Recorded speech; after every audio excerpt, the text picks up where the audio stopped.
Greetings, my country people them, all Cameroonians them at home and abroad. I ran get some very deep discussion with two people. So I ran decided to make a put out this video because the same thing with the pass of people their mind. They don't take their time call me. Now big people them for ground. They ask and say capo. Now a part of the ground. They ask and say capo. Wusa you na they probably support na La Republique or na the support na Isachi Ruma. I tell you we would look na achievable means for end the war and end the suffering of our people. That is our priority in PrAP. End the suffering of our people. Our long-term goal now for fight for self-determination. If we not see any viable option, we shall never again sell false hope to our people. Maybe the hope for something will not go happen, then the suffer, the die lashite. No, we no go ever do it. That one I promise you now. We will be ready. We are ready. We are ready. Not say we will be. We are ready to negotiate with the regime to end this crisis. We are ready. If there is no alternative. Some people they say, okay, now when they go support Issa Chiruma, it means Cameroon no go see negotiate. They no go continue the program the way they go on. We no be that go take now some money for some place. I not say principle them wanna people they want for change their position. They want for make compromise now because they don't go take money. No. Our only interest in our people, their well-being. If there is no alternative, we will negotiate with the regime and make peace with them and reconcile with them so that the life of our people can go ahead.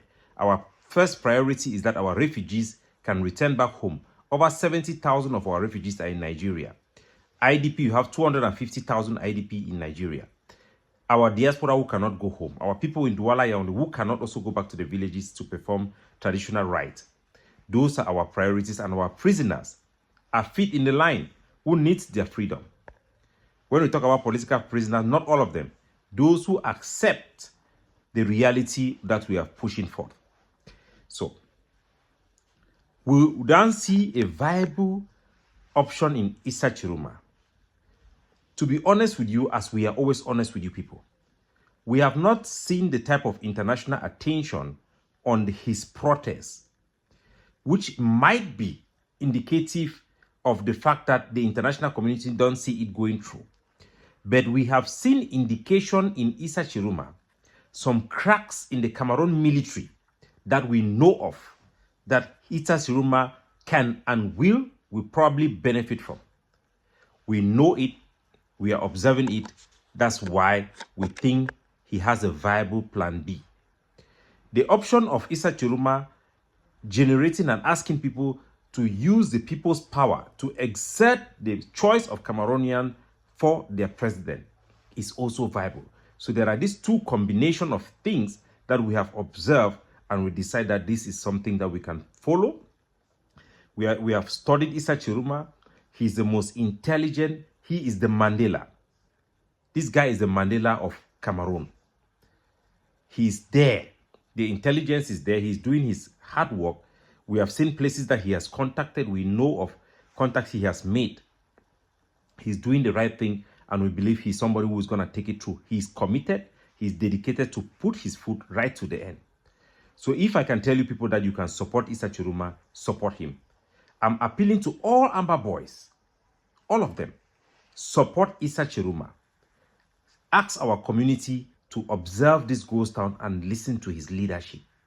He is the only viable solution that can fast give you what you want, which is the freedom of our people.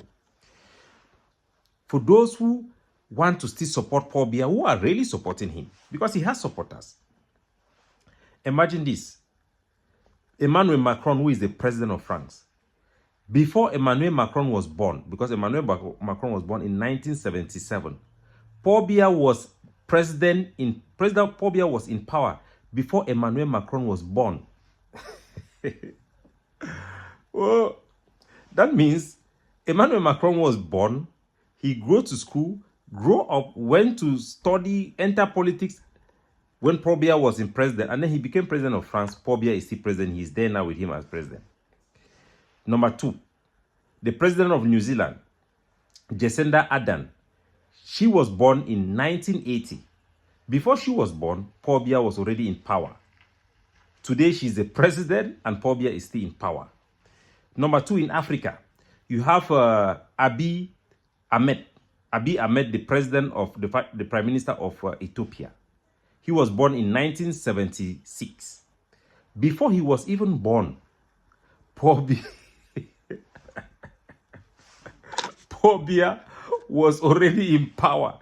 So Paul Biya was in power. He was born, went to school, do everything, and he's president today. Paul Biya is still there. 93-year-old man. And then, before I forget, you have the president of Senegal, Bassirou Faye. Bassirou Faye was born in 1980. Before that young man was born, Paul Biya was already in power. And today, Paul Biya is still in power. Paul Biya is older than the grandmothers of 50% of Cameroonians. He's older than our grandmothers and our grandfathers who have already died. That is a person who shamelessly did not still run for election. We understand the dynasty that they are trying to build in the family for Frank Biya, but he ran for election to finish his term at reaching almost 100 years old. We finished about 90 years, 99 years, and we know that was his fake age.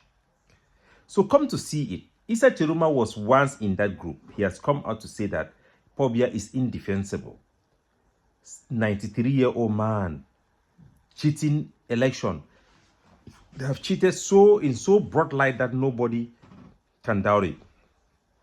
Number 2, we are calling on the lawyers on the ground, Francophone lawyers, to sue any Cameroon government officials personally who use threat of punitive action against people who observe Ghost Town.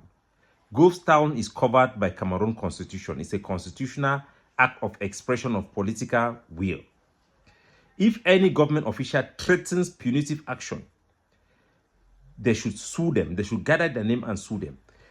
By doing so, you prove to the world that that country does not have a legitimacy. They don't have a legitimate judiciary. Just like the election, by participating in this election, they have demonstrated to the world that Cameroon president is illegitimate and is not chosen by the ballot box. They must sue these individuals who are threatening it. They should be sued. They should be sued. And as for the crisis in Yaoundé, I have said that until the people in Yaoundé will feel the pinch, protest all over Cameroon is a waste of life. Preserve your life, go to Yaoundé and protest there. Or my advice, which is it's not an instruction, my advice is that choke up Yaoundé. All the supplies to Yaoundé from the north, south, east, and west should be halted in protest. When they go to buy one tomato, now it's 200 for 2 tomatoes. When they go buy 1 tomato for 500, they'll stand and go into A2D. Like Richard Bona said, made a Nepalese. You remember what happened in Nepal? In a twinkle of an eye, the regime was kicked out of their offices. Ministers were pulled out of their house and disgraced for the pain and corruption they have done for the people of Nepal. We have seen the same thing happen in Tunisia, in Egypt, in many other countries. It can happen in Cameroon. But the right strategy must be put in place. So I hope you get that clearly. Let everybody support this Ghost Town. All Ambazonians who observe the Ghost Town, there should be Ghost Town on the feet in the whole of Cameroon. It is time for the country to come together as one man and reclaim their right. This problem between Cameroon, Anglophone, and Ambazonia is all instigated by Paul Biya to maintain his grip in power. And we have seen how they have used it. It's going to save Cameroon from a lot of pains. Trust me, if you're an Ambazonian soldier, support this Ghost Town. All activists, all true leaders in Cameroon, all true civil society, keep down your ego. It must be me, it must be you, it must be A, it must be B, and follow one leadership. Support this Ghost Town. Maurice Kamto, support this Ghost Town. If he doesn't open his mouth to support it, you people should know that he's a hypocrite. Agbobala, support this Ghost Town. If everybody does it, where would the government have the power to scapegoat anybody? They cannot arrest everybody. If the 9 political candidates who vie for the presidency, if all of them come and say that this election was stolen, it was fraudulent, and all of them make statements to say that they support the call for Ghost Town, there will be no threat People like Paul Atangaji cannot be talking about insurrection. They are challenging the result. They are protesting against the result. It's not overthrow. Issa Chiroma did not call for overthrow. He said claim the result. So he's challenging it is a result. So people have the right, the constitutional right, as our lawyer from Pravda in Ground Zero have give us a well-written document. People have that right, and we are going to push it and call the international attention to observe this 3rd of October. Let Cameroon send a clear signal to the regime in place and to the international backers of the regime that the Cameroon people do no longer give their validation or legitimacy for this CPDM regime to rule over them. Have a wonderful day.